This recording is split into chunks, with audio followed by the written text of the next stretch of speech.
अहम प्रश्न मैं इस सरकार से पूछना चाहता हूँ, क्या धौलपुर में इंसान नहीं रहते और क्या धौलपुर राजस्थान का पार्ट नहीं है?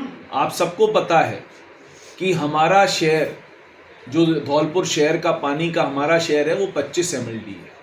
हमें 10 महीने में 15 MLD से ऊपर पानी नहीं मिला। धौलपुर में एक टाइम भी पानी नहीं आ रहा है।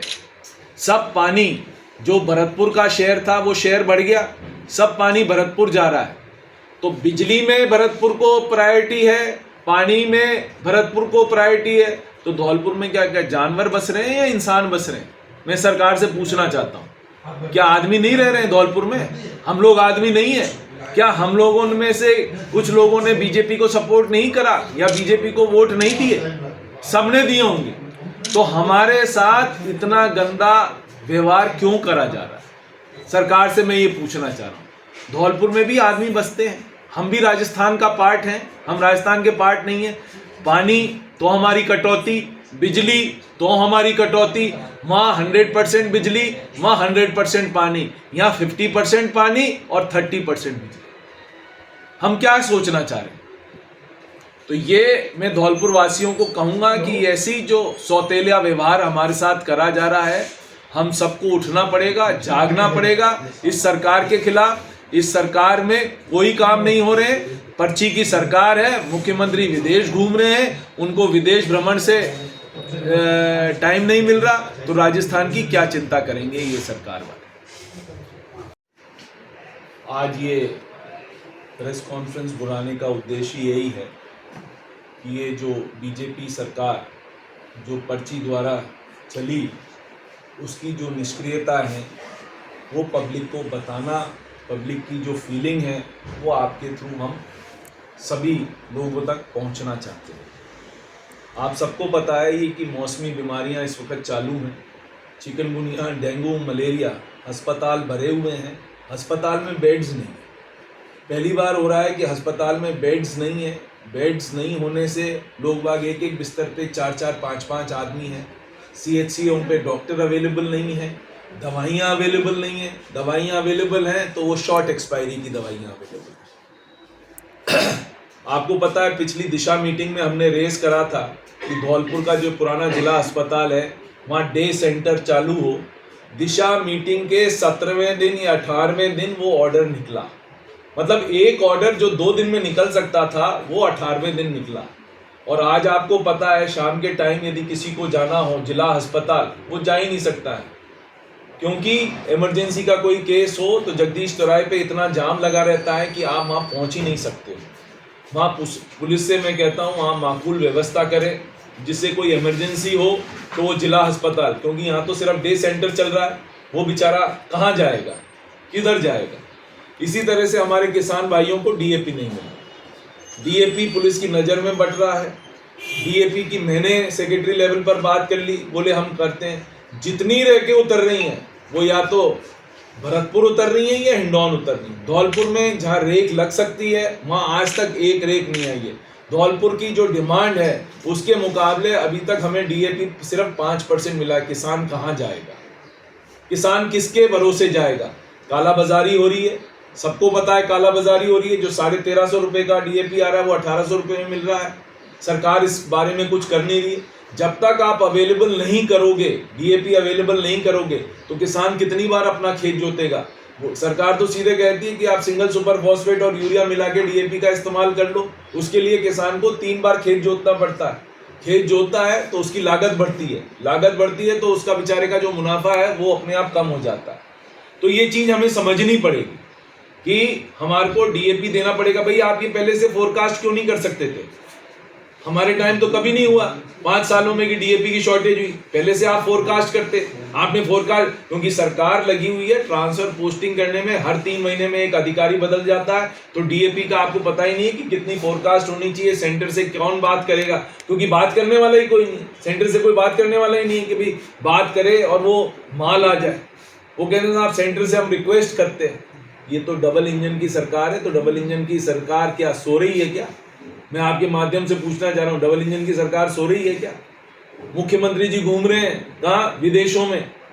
वो गए थे डाइकिन में, एक मैं सिर्फ एग्जाम्पल दे रहा हूँ, पिछली बार जापान गए थे, डाइकिन इंडस्ट्री में गए, डाइकिन का एक ऑलरेडी प्लांट लगा हुआ था, उनसे ये बात करने गए कि साहब कुछ इन्वेस्टमेंट राजस्थान में कर दो, तो डाइकिन वालों ने 2 दिन बाद इकोनॉमिक टाइम्स में न्यूज आई कि 1200 करोड़ का इन्वेस्टमेंट जो राजस्थान में करने वाले थे, उनकी विजिट के बाद वो आंध्र प्रदेश चला गया। तो ऐसे हमारे मुख्यमंत्री जी का राइजिंग राजस्थान चल रहा है। मैंने तो सिर्फ आपको एक एग्जाम्पल दिया है, राइजिंग राजस्थान चल रहा है। धौलपुर में हुई, धौलपुर में 500-600 करोड़ के एमओयू साइन हो गए। एमओयू तो साइन करना बहुत आसान है, बट एमओयू को धरातल पे लाना कितना मुश्किल है वो आप सबको भी पता है, नहीं तो पहले ही हो जाता है। तो जो आदमी आएगा, जिसको इन्वेस्टमेंट करना है, यदि उसको लग रहा है कि मेरे को यहाँ 2 पैसे मिलेंगे तो मैं इन्वेस्टमेंट करूँगा, नहीं तो आप जितना घूम लीजिए। घूमना है, मुख्यमंत्री जी को विदेश भ्रमण की इच्छा थी, पूरी सरकार विदेश भ्रमण में चल रही है। अब देखते हैं कितने एमओयू आएंगे। सिर्फ सोलर के अलावा आप देखना इन्वेस्टमेंट कितना सा आएगा, वो आप सबको मैं बता दूंगा 1 साल बाद कितना इन्वेस्टमेंट आएगा। सोलर के अलावा इन्वेस्टमेंट नहीं आएगा, क्योंकि सोलर की जमीन ही हमारे पास है और कहीं है नहीं, इसीलिए सोलर का इन्वेस्टमेंट हमारे यहाँ आएगा। वो ये नहीं करते तो भी आ रहा था, और करते हैं तो भी आ रहा था। वो तो अपने आप ही आएगा, क्योंकि जमीन ही अवेलेबल है और कहीं जमीन ही अवेलेबल नहीं। तीसरी चीज मैं आपको कहना चाहता हूँ, पिछले दिनों हमने कानून व्यवस्था की धौलपुर में हालत देखी, कितनी चोरियां हुई। चोरियां पुलिस महकमा कहता है खोल दी गई। भाई आपने खोल दी तो उसमें से माल क्या बरामद हुआ, वो आज तक पब्लिक को नहीं पता पड़ा। जिनकी चोरियां हुई उनको माल अभी तक नहीं मिला। तो ये चोरियां खुली भी हैं या नहीं खुली, ये किसी को पता नहीं। और आप सबको पता है कि चोरियां कितने तादाद में हुई थी। रोक बाग रात रात भर जगे हुए थे, बट बरामदगी का अभी तक एक भी स्टेटमेंट नहीं आया, ना पुलिस कप्तान द्वारा आया ना कहीं से आया। हमें पता तो पड़े कि सामान कितना बरामद हुआ, कि सिर्फ चोरी पकड़े गए और सामान बरामद नहीं हुआ। बरामदगी के ऊपर भी तो कुछ चीज आए। तो ये जो है धौलपुर आपने देख लिया, धौलपुर क्या है, धौलपुर नर्क बना हुआ है। आज तक आपकी सुपर सकर मशीन, आज दिन तक आपकी सुपर सकर मशीन चालू नहीं हुई। आपकी सीवर लाइनें सब बस्ट है, कहीं कहीं तो टूट गई हैं, कहीं बिल्कुल भरी पड़ी हैं, उनकी सफाई नहीं हो रही। लोगों ने पानी की वजह से सीवर लाइनें खोल दी थी तो सीवर लाइनें बस्ट हो गई। तो ये सरकार, अभी तक पानी नहीं निकला। कई कॉलोनीज में आप जाओ, 2-2 महीने होने आ रहे हैं बारिश को, फिर भी पानी नहीं निकल पा रहा है। तो ये सरकार की नाकामियां हैं। सरकार कहती है पैसा नहीं, यहाँ यूडी टैक्स कलेक्ट नहीं हुआ था, राजाखेड़ा में नहीं हुआ था, किसी भी नगर पालिका में यूडी टैक्स नहीं हुआ, तो इनकी सबके पैसे रुके हुए हैं।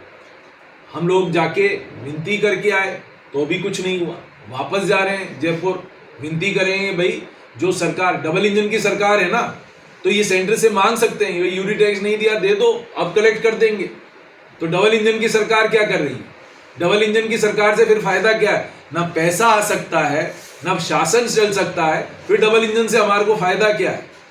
तो मेरा आप लोगों के माध्यम से कहना इतना है कि ये सरकार 10 महीने 11 महीने हो गए, इनका हनीमून पीरियड ओवर हो गया। सरकार सिर्फ ट्रांसफर पोस्टिंग के अलावा कुछ कर नहीं पा रही है। ट्रांसफर पोस्टिंग भी आज ट्रांसफर होता है, कल वापस कैंसिल हो जाता है। सर कोई परमानेंट स्टाफ ही नहीं बचा।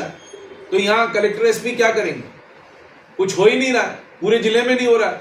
और फिर पैसा है ही नहीं। मैं आपको पहले भी विधानसभा में मैंने कहा कि पैसा ही नहीं है सरकार के पास। भाई इनका फाइनेंशियल मैनेजमेंट है ना, आज ये नवंबर खत्म हो रहा है, इनका बजट आया, इनके बजट में से कितने परसेंटेज काम क्रियान्वित हो गए?